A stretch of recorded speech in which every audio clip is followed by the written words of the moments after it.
Know the top stories of the day. Understand the issues that matter. This is Manila Bulletin News on Web. Your quick rundown of top news in the country and around the world.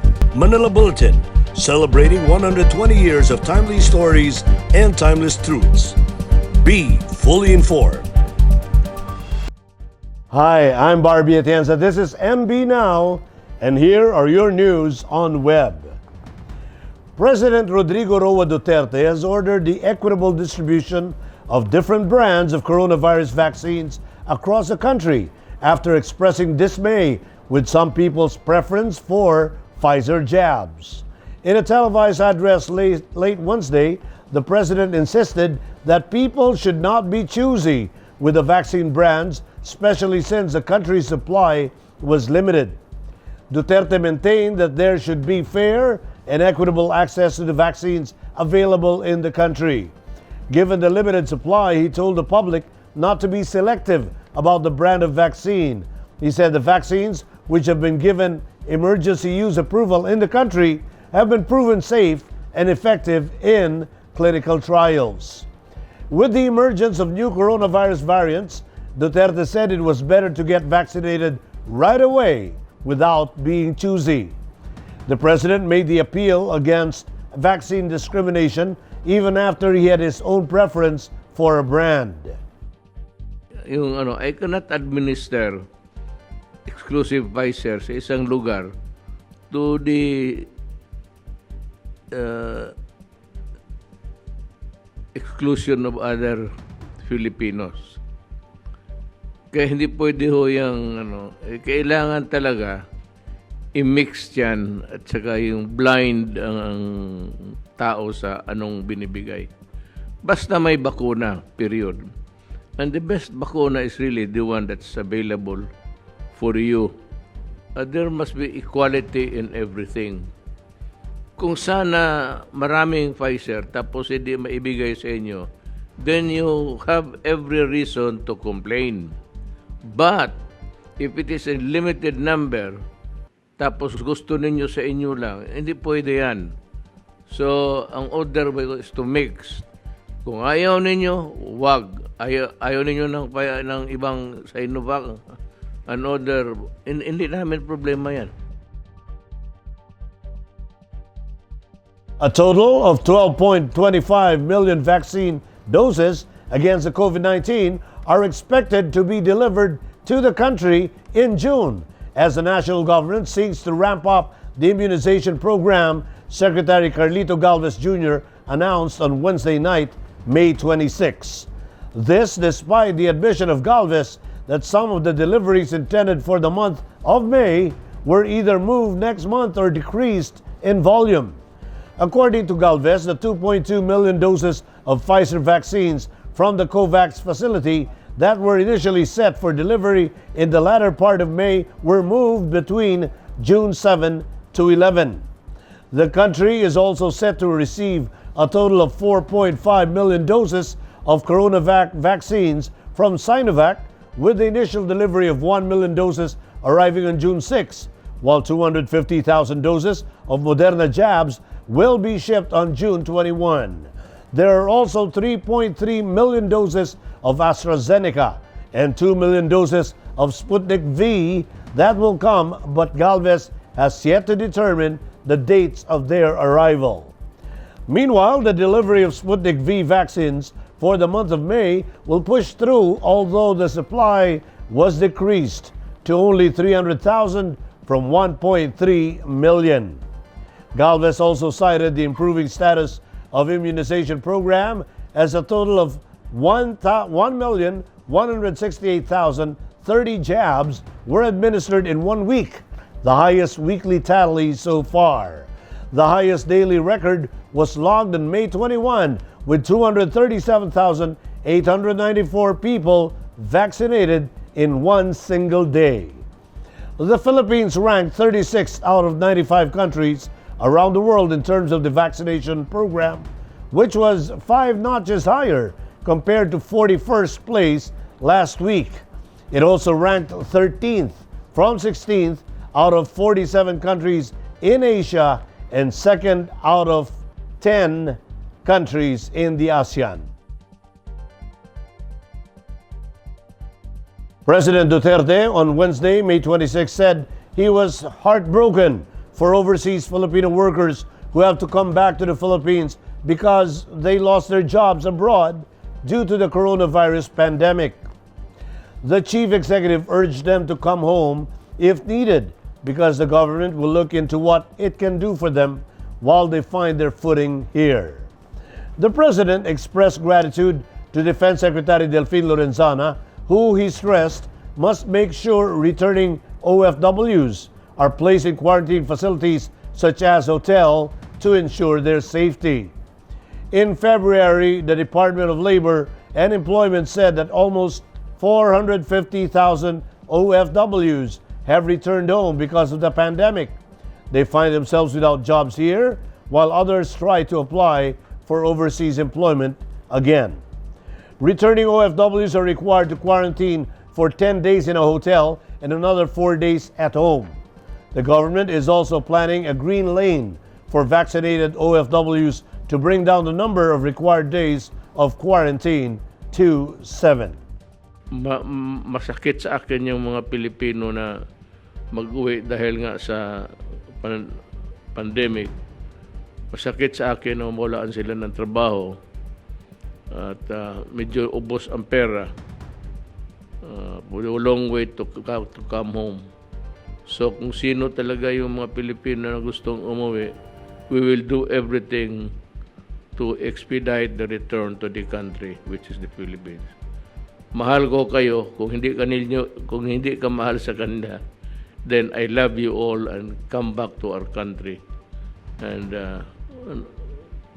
ano tayo kung anong magawa natin para sa inyo.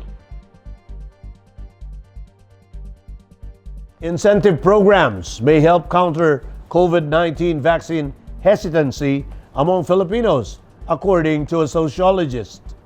Health and Technology Assessment Council member Maria Karin Alejandrina said during the Laging Handa briefing, offering people incentives after receiving COVID-19 shots may help boost vaccine trust.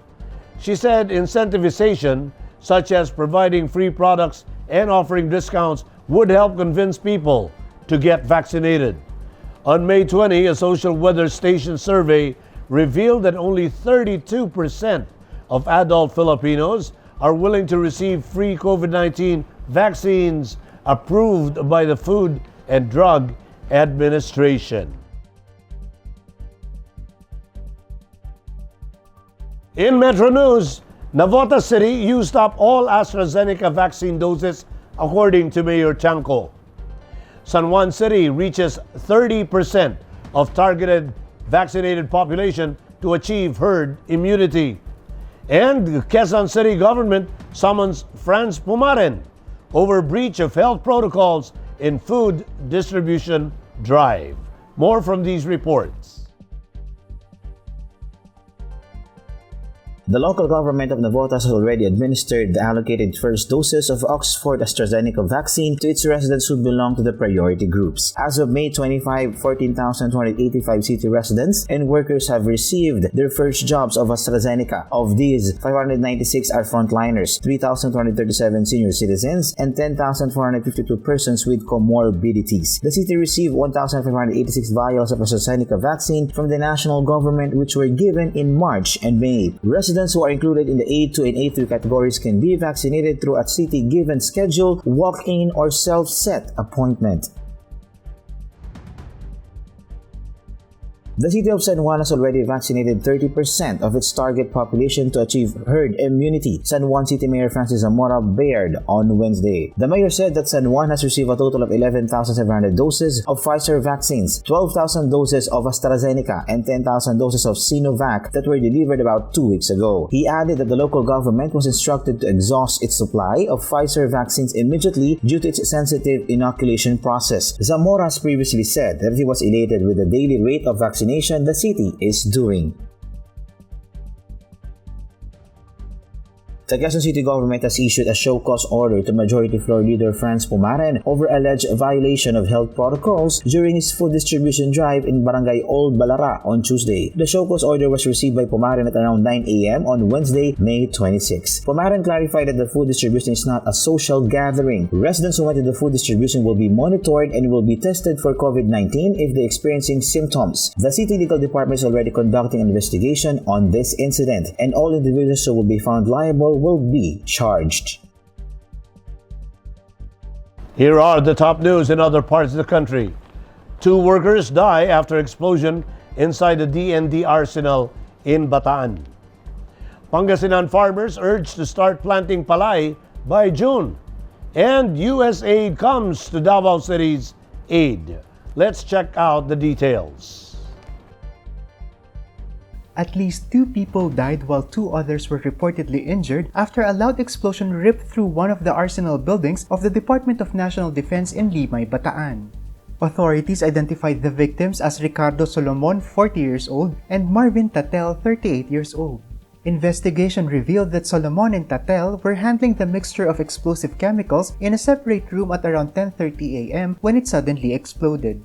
The blast instantly killed Tatel, while Solomon died while being transported to the infirmary in the DND arsenal. A portion of Building 27 and other machinery was damaged due to the explosion. The Provincial Agriculture Office of Pangasinan has advised farmers in the province to start sowing palay seedlings by the 2nd week of June in time for the release of water irrigation. Assistant Provincial Agriculturist Nestor Batalla said the San Roque Power Corporation and the National Irrigation Administration will release water for irrigation systems starting June 15. Batalla urged farmers to wait for a while to avoid possible damage to their crops due to the persisting dry season.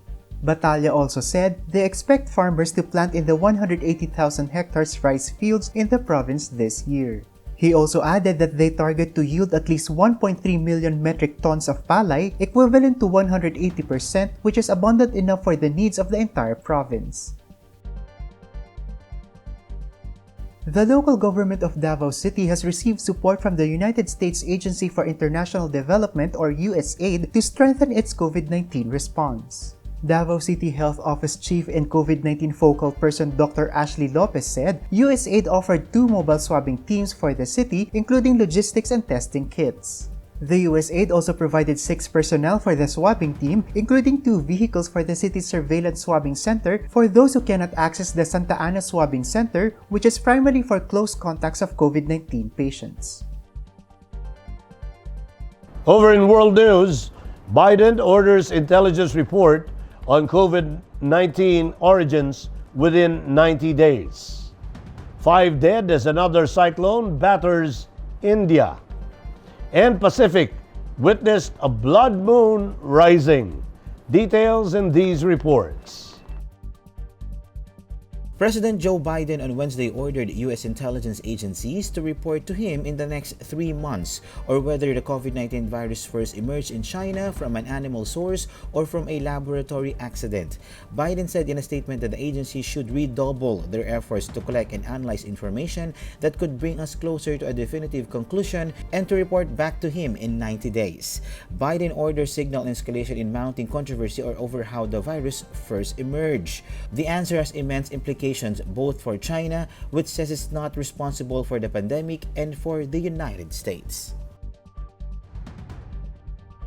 At least 5 people died and nearly 200,000 houses were damaged Wednesday as howling winds and waves the height of double-decker buses belted eastern India's second cyclone in as many weeks. Barely a week after Cyclone Tauktae claimed at least 155 lives in western India, Cyclone Yaas has forced the evacuation of more than 1.5 million people in the eastern states of West Bengal and Odisha. West Bengal Chief Minister Mamata Banerjee said that the seaside town of Digha has been swamped by waves up to 13 feet high. The storm packed lashing rain and winds gusting up to 155 kilometers per hour, the equivalent to a Category 2 hurricane. Stargazers across Pacific cast their eyes skyward on Wednesday to witness a rare super blood moon as heavens aligned to bring a spectacular lunar eclipse. The first total lunar eclipse in 2 years took place at the same time as the moon was closest to Earth, in what astronomers says is once in a decade show. Anyone living between Australia and central United States was able to see an enormous, bright, orangey red moon if the skies were clear. Unlike a solar eclipse, the phenomenon was safely visible to the naked eye. The eclipse was different because it happened during a supermoon when the moon passes a mere 360 kilometers from Earth. The next super blood moon is expected to take place in 2033. In entertainment, trans women in beauty pageant, the Miss South Africa organization announced that they are opening their doors to trans women this year. Details in this report. For the first time, the Miss South Africa beauty pageant will allow transgender women to compete in their premier contest.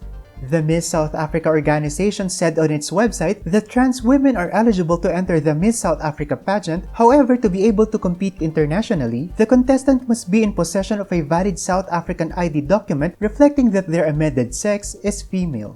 In recent memory, South Africa is only the second country to open its national search to trans women. In 2018, Spanish trans woman Angela Ponce represented Spain at the 2018 Miss Universe in Thailand. In sports, chess grandmaster Wesley So leads the quarterfinals of the FTX Crypto Cup of the Meltwater Champions Chess Tour. The Cavite-born So leads the showdown against his French foe. Let's watch this. Chess Grandmaster Wesley So took the first of their two-set quarterfinal showdown against Maxime Vachier-Lagrave of France to inch closer to the semifinals of the FTX Crypto Cup of the Meltwater Champions Chess Tour on Thursday, May 27. The Cavite-born So will have a chance to finish off Vachier-Lagrave when they face off again on Friday. So is eyeing to finish big and reclaim the overall tour lead he lost when world-class titleist Magnus Carlsen topped the new chess classic early this month. The event stakes $220,000 in cash, with $100,000 of that serving as a bonus paid in crypto coins. And those are the news on web today, May 27, 2021. For more news and details, get your copy of the Manila Bulletin newspaper tomorrow, or you can log on to www.mb.com.ph.